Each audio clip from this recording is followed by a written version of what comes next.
Have you ever wondered why younger employees think so differently about work? Now, if you're a leader struggling to connect with Gen Z and Millennials, this video is for you. But at the same time, if you are a Millennial or a Gen Z, which is really what Stand Up Leaders YouTube channel is all about, this will help you to connect with your Gen X or even Baby Boomer leaders or direct reports.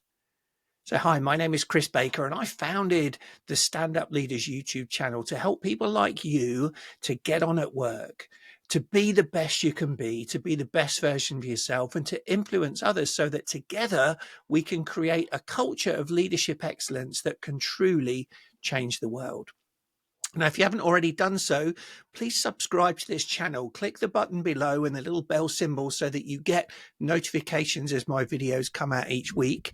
And also, my new book, Promotion Made Simple, Your Year-Long Career Growth Plan, is now available on Amazon in Kindle and paperback. So go and download that too. And if you stick around to the end, I'm going to give you a free gift that will help you with that journey too. So as we go through this, the challenge in the workplace is that it's evolving, right? Leadership styles must evolve too. Now, over 50% of the workforce now is either millennials or Gen Zs. So the leaders of my generation and above need to adapt. And how do we lead that younger generation of really enthusiastic, ambitious, purpose-driven professionals? Right. And as Gen Zs and Millennials, how do you translate your messages so Gen X and Baby Boomers that you maybe report to or are on your teams or are your peers and colleagues also understand what it is that you're truly wanting to achieve? So what I've done is I actually identified 5 key differences, all right? And these are 5 ways to get the best from Gen Z and Millennials. And again, as Gen Z and Millennials, I'll keep saying it, 5 ways that you can help to connect with your older peers, direct reports, and leaders. So what is the first one? Well, work-life balance versus workaholism. Right. The older generations were brought up to believe that long hours with dedication and hard work will lead to success.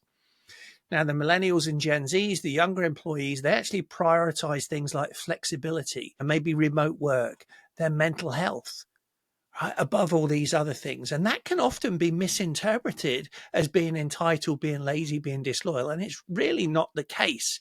But again, remember that in a lot of these differences, it's actually a perception, right? And the way our brains perceive it as either a threat or a reward.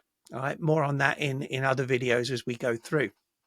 Now, Deloitte's research highlights that work-life balance is a leading factor in job selection for the younger generations. So as you look at it, if you are leading younger generations or you are younger generation leading others, how does that pan out in the workplace, right? How do you identify that? How do you relate to others that are maybe in a different mindset, different situation for yourself? The second key difference is around feedback. So our younger generations expect continuous feedback and coaching. They don't want to wait till the annual reviews, which is what traditionally has been expected in the workplace. They want the feedback in the moment. Now, studies from Purdue, they indicate that 67% of Gen Z employees want to work at companies where they can continually learn and grow. That's something that really energizes me. And that's why I do in my day job at Disney. I really, really love the fact that I work with these ambitious up and coming professionals that are either the aspiring leaders or new leaders or future executives that truly want to grow and develop their careers. The opposite is true with the older generation. They're accustomed to structured work in periodic reviews, not giving that or receiving that feedback in the moment. That can be a sticking point with the generational leadership. All right. So again, how are you doing that? How are you coping with that in the workplace? The next point is collaborative leadership versus hierarchical leadership.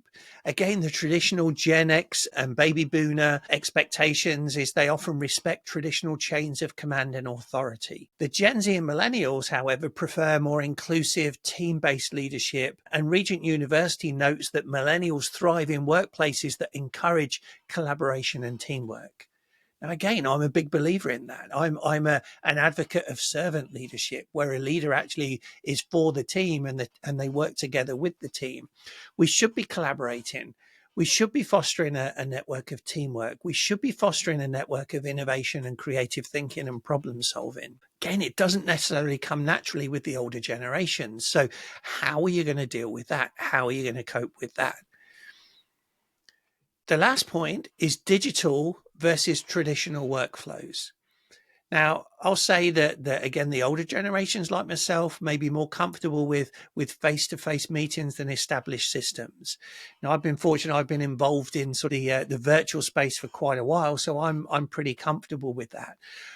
But if you're watching this as a younger generation, remember that when my generation grew up, we didn't have computers at school. We didn't have email. We didn't have internet. We didn't have smartphones.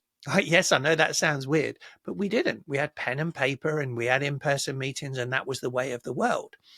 Now, we know that the younger employees now, the younger generation, thrive in tech-driven environments with modern tools. Now, there's a study by TeamStage found that 75% of millennials believe that new technology requires a change in leadership style. And I wholeheartedly agree with that. So what are 5 ways that leaders can improve and bridge the gap to lead more effectively? So here's 5 strategies, right? So first of all, adopt a coaching mindset. Our younger employees value mentorship and growth. Shift from being a boss to being a coach by providing guidance, encouragement, career development opportunities.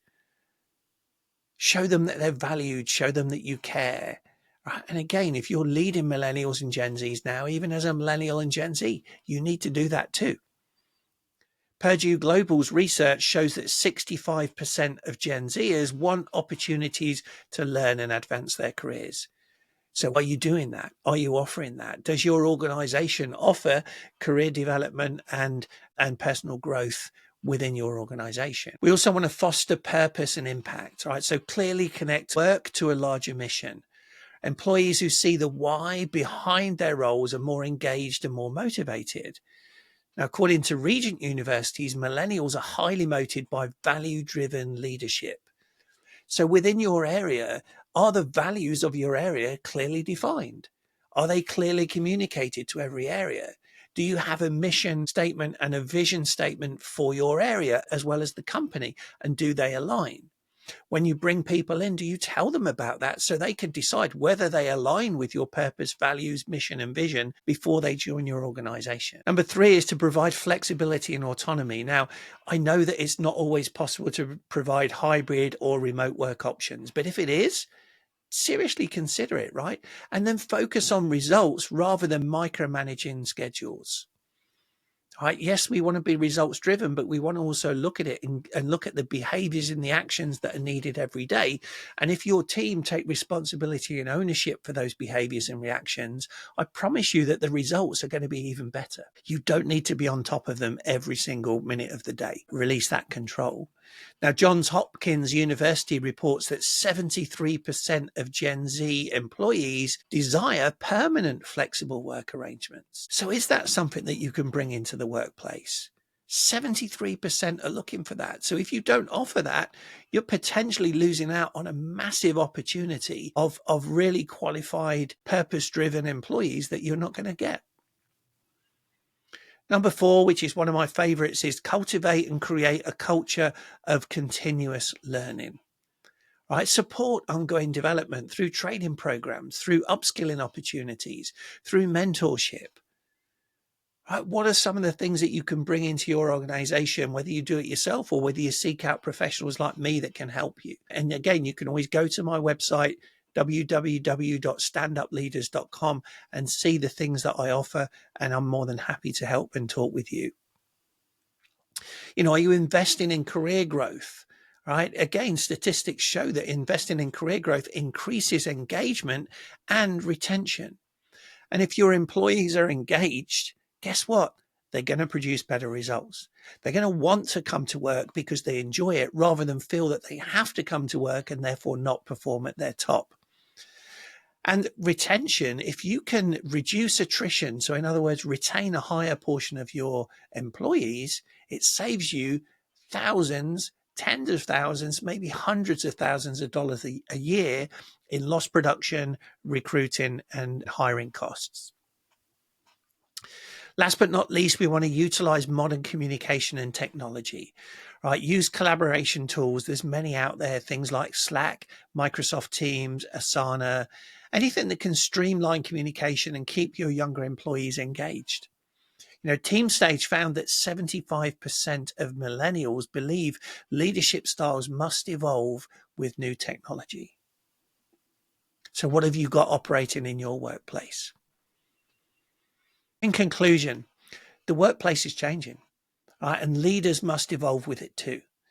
By understanding generational differences and adapting leadership styles accordingly, organizations can unlock the full potential of their teams. Right now, again, I believe, and I talk about it, how we've all got unlimited potential. So that continuous improvement, that continuous growth is something that we should be striving for every single day. The data is clear. Organizations that invest in leadership development, in flexible work policies and mentorship will attract and retain top talent. Surely that's what you want for your organization, right? However big or small it is. So now it's time to take action. Leaders and companies that fail to adapt risk losing their most valuable asset. That's their people. So what's the biggest challenge that you face in leading younger employees, or if you're a younger employee, a younger leader, leading older employees, right? Share your thoughts in the comments below. I will answer every comment. And again, feel free to reach out to me. I'm always here to help you. So again, I promised you a free gift. If you go to www.standupleaders.com, you will see a link that you can download the sample, the introduction and the first chapter of my new book, Promotion Made Simple, Your Year-Long Growth Plan. It's free to you. It's a gift. The Kindle version is available now at just 99 cents, and the paperback is out on February 14th at $9.99. I'm here to help you. I'd love to hear your views.